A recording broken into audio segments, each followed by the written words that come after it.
It is all of our life ambition, all of our life goal that we not just make a living, but we do make a difference. That's why we're here. We want to impact the world more. We see too many people that go in and day out, clocking in, clocking out, many making a living, some a very generous living. But we know it's greater than that. It's about making a difference. As a boy growing up in the hills of West Virginia, I can remember the difference that my parents made. My dad being a high school teacher, my mom a stay-at-home mom. But I watched as my mom volunteered in the school and community to make it better, and I witnessed my dad working hard with students every day. I loved going to a school and watching them share accolades of him. Even today, I get Facebook messages from students that he once taught because we share the same name, thinking that I'm him. And I've wept as I've read the stories of how my dad made a difference in now grown students who have students. My dad, the guy who would sit in a lazy boy in his tidy whities, grading papers all hours of the night, terrifying any friend that I brought into the house, made a difference. The living was modest, but the investment and return cannot be measured by monetary acclaim. After college and grad school, I knew I wanted my life to make a difference. I wanted to do more, and so my wife and I became foster parents. Over the years, 38 foster kids, and then 6 chose to be forever home with us. And we had the joy of adopting 6 amazing kids. We knew to make a difference in any of these kids' lives, it would be a lot of hard work. We would have to go the extra mile.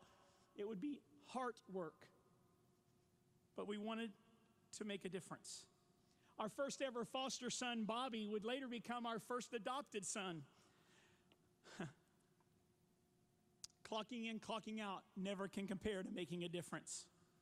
Working a career, those are the easy choices.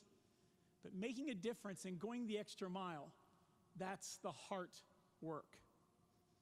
I think of now our 19-year-old son, Brady. When Brady came to live with us at 3 years old, he'd been through a very rough life.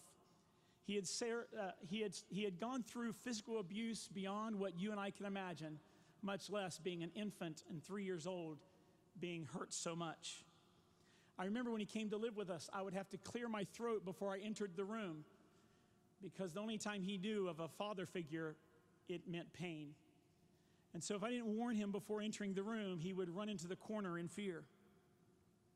We were at church one Sunday. It was a Father's Day. And so innocently, the Sunday school teacher prayed, "God, thanks for being such a good daddy." I remember the ushers running into the church to find my wife and I, and we went searching for our little boy. We found him hiding, and looking up, he said, "I don't want your God." Because at that moment, that little boy had equated God to dad, and dad was pain. I knew the only way I could make a difference in this kid's life would be to go the extra mile. My heart broke. How could I ever make a difference in this little 3-year-old boy's life? I think of this challenge every day as an educator. Every day I enter my school and my classroom. Is this a career? Yes. Do I make a living? Mostly. But each and every day, dozens and dozens of Bradys enter my classroom and school. Every single day, students just like him, going through traumatic experiences, walk through our rooms.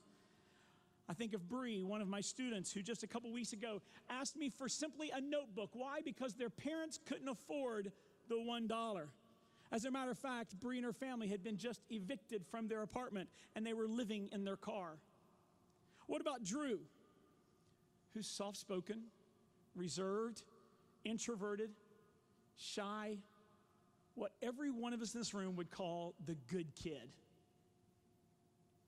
He walked in my room the other day and reeked of body odor to the point where no one would sit with him. And it would be easy for me to say something, but I wanted to go the extra mile and find out what's going on. And I found out Drew and his mom were living in their car. Their water had been shut off. They had been kicked out of their place. And they were going to the truck stop to get showers. But Mom had to pull a double last night, so he had to come to school as he was. How about Tara Ann, who came to me and let me know that her parents were divorcing and that Tara Ann was going to have to choose which one to live with. They were going to force her to make that decision. How, as a world history teacher, can I make Hammurabi's code mean anything to these kids' lives? Why would they care about the dynasties of China? What can I do? Why should they care? In order for that to happen, we've got to go the extra mile. We've got to make a difference. We don't always know our impact, but occasionally there's a time when we get to see a little bit of the end of the story. We don't always know the difference we make, but let me tell you about Daylin. Daylin was very much the opposite of Drew. Daylin came into my life in 9th grade. She was rebellious. She was nasty. She was defiant. She hated the world, and let me tell you, I was the top of that list. As a matter of fact, Daylin told me to F off numerous times that year. She started 4 fights on campus and was involved in all sorts of trouble. Referrals, parent conferences, suspensions, home visits, nothing seemed to work. Sophomore year came and it got a little bit better. She wasn't suspended at least all the time. And that year she came to me and said, Mr. Whaples, can you be my safe space? We try to, as teachers, create places for kids that maybe have temper issues or get into trouble a lot. We let them know that they can mention us, and before they flip out, they can come and chill out at our rooms. And she said, can I come and chill in your room before I lose it? I got to see her a lot that year, but she didn't lose it. Then her junior year, she started popping in and asking me for help with some academics. She started popping in and asking for some school supplies. And then her senior year came.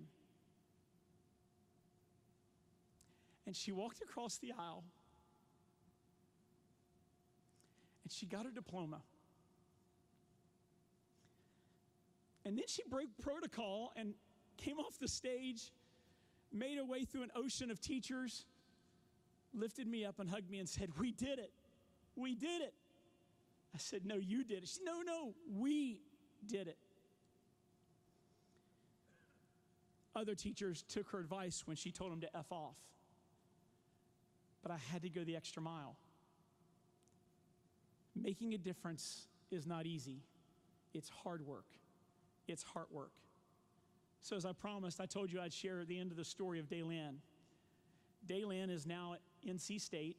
Yes, she tragically wears red. She is in her 2nd year of studies, and what is she studying to become? You can guess it. A teacher. She wants to come and make a difference in other Daylin's lives. She wants to go the extra mile. Would I, standing in front of you, aspire to be the teacher of the year? Sure. Do I work hard to increase test scores? Absolutely. Do I meet core standards and do I work hard at appropriate outcomes? Yes. But I hope that you remember me, and I hope that we can remember each of you as someone who did more than make a living, but you made a difference. Would you go on that journey with me today? Let's together go the extra mile for all of our Daylins.